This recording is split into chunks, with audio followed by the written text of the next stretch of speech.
दोस्तों Bajaj housing finance limited की बात करें तो कंपनी की क्वार्टर फोर की रिजल्ट डेट आ चुकी है। क्या है क्वार्टर फोर की संभावना, उसको समझने की कोशिश करेंगे। यहाँ पे ब्रोकरेज हाउस इस लेवल पे काफ़ी ज़्यादा बुलिश है स्टॉक को लेकर। आने वाले समय में क्या स्टॉक बेहतर करेगा, क्योंकि स्टॉक बहुत ज़्यादा करेक्ट हो चुका है अपने ऊपरी प्राइस से।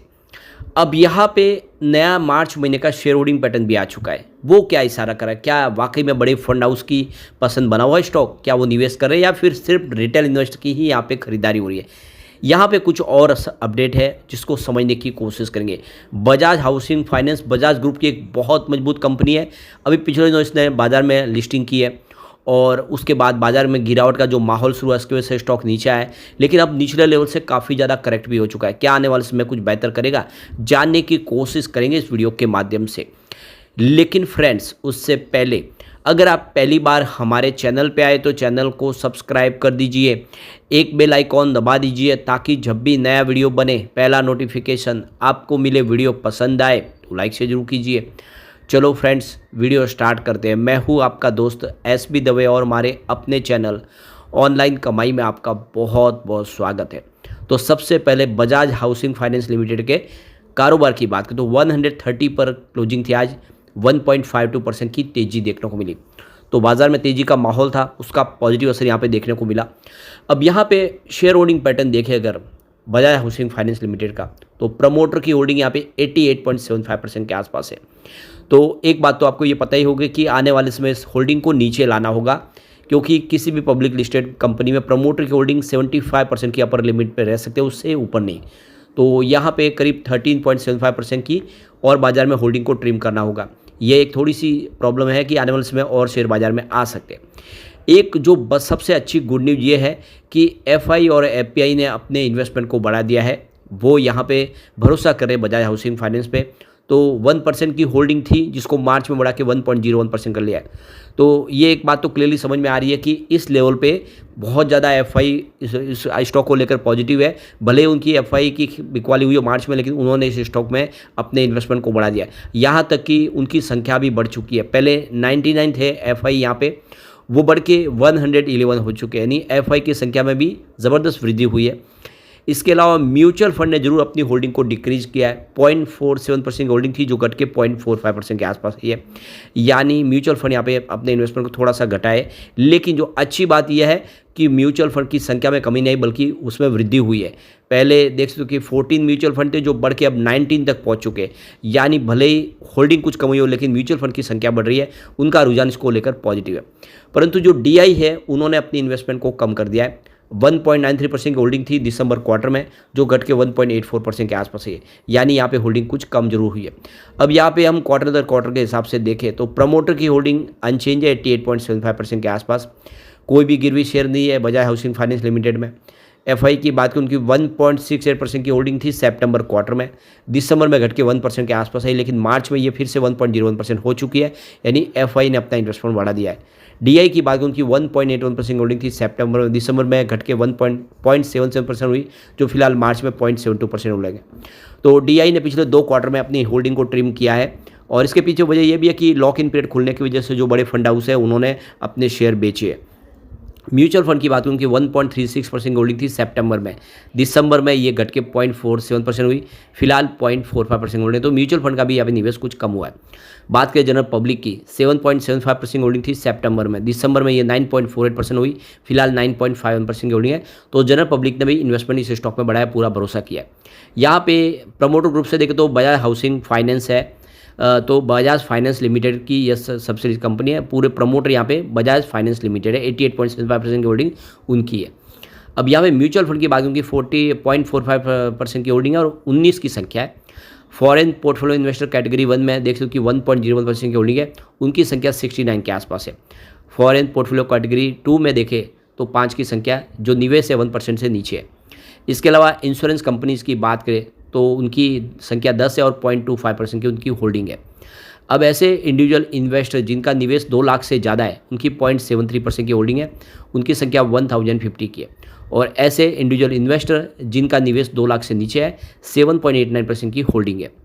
एनी अदर स्पेसिफाई में 0.23% की होल्डिंग है। HUF की यहाँ पे 0.23% की होल्डिंग है। इसके अलावा बॉडीज कॉर्पोरेट की बात करें 0.41% की होल्डिंग है और एनआरआई की बात करें उनकी 0.14% की होल्डिंग है। तो ये है क्लियर शेयर होल्डिंग पैटर्न का इशारा। अब यहाँ पे देख लो कि बजाज हाउसिंग फाइनेंस लिमिटेड का Q4 का रिजल्ट हमारे सामने आने वाला है और यहाँ पे देख सकते हो कि कंपनी की जो बोर्ड मीटिंग है 23 अप्रैल 2025 को होने जा रही है, जिसमें कंपनी अपना स्टैंड अलोन और ऑडिटेड जो रिजल्ट है वो हमारे सामने लेकर आएगी Q4 का, और साथ में पूरे साल का रिजल्ट भी होगा। तो डेट आ चुकी है 23 अप्रैल।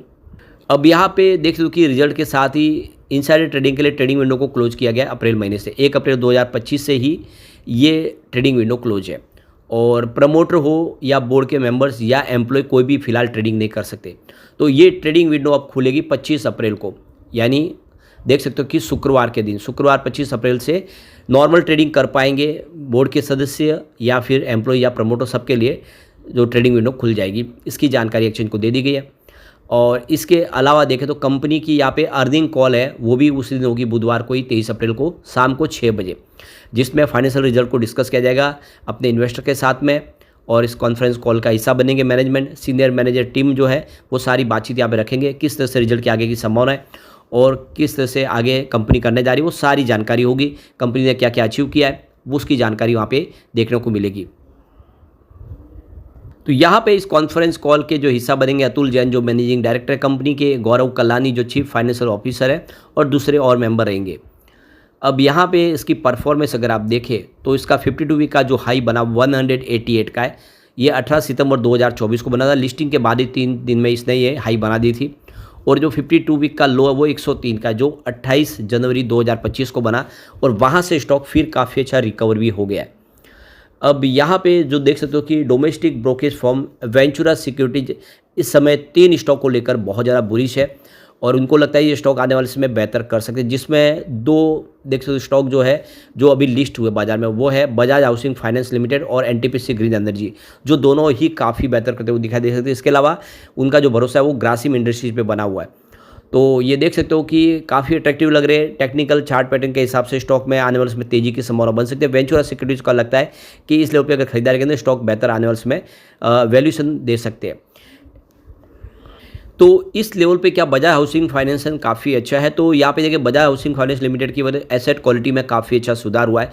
उस हिसाब से इसकी जो पोटेंशियल ग्रोथ काफ़ी अच्छी दिखाई दे रही है। जीएन पे काफ़ी कम है, तो इस वजह से अगर देखें तो सब कुछ ठीक है। बजाज हाउसिंग फाइनेंस लिमिटेड की अगर बोले तो मार्केट कैप 1.5 लाख करोड़ के आसपास है। इसका मतलब कंपनी आप देखें तो टॉप HSBC में शामिल है और काफ़ी बेहतर इसका प्रदर्शन है और एक मजबूत घराना है, तो आने वाले समय स्टॉक बेहतर कर सकता है।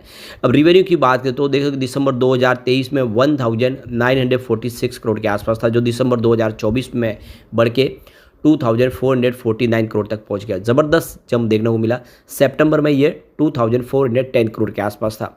तो रिवेन्यू बढ़ा है, चाहे आप क्वार्टर ऑन क्वार्टर बेसिस पे देख ले या ईयर ऑन बेसिस पे देख ले, वो लगातार हर क्वार्टर में रिवेन्यू बढ़ ही रहा है, बिजनेस बढ़ रहा है, ये बहुत अच्छी बात है। बात प्रॉफिट की करें तो दिसंबर 2023 में 437 करोड़ का प्रॉफिट था, जो दिसंबर 2024 में बढ़ के 548 करोड़ तक पहुँच गया और सितंबर में ये 546 करोड़ के आसपास था। तो प्रॉफिट में भी शानदार वृद्धि हुई है, चाहे आप क्वार्टर ऑन क्वार्टर बेसिस पे देख ले या ईयर ऑन बेसिस पे देख ले, और पिछले 4 क्वार्टर से लगातार प्रॉफिट बढ़ ही रहा है। तो ऐसे में हम कह सकते हैं कि आने वाले समय बजाज हाउसिंग फाइनेंस कमाल कर सकता है। एक अच्छा मौका दिखाई दे रहा है रिजल्ट के पहले। लेकिन फ्रेंड्स, कोई भी इन्वेस्टमेंट करने से पहले अपने फाइनेंशियल एडवाइजर से एडवाइस ले ले या अपना खुद का रिसर्च करें, क्योंकि हमारे वीडियो आपके एजुकेशनल पर्पज़ के लिए ही बनाए। वीडियो पसंद आए तो लाइक से जरूर कीजिए और चैनल को सब्सक्राइब कर दीजिए। Thank you friends.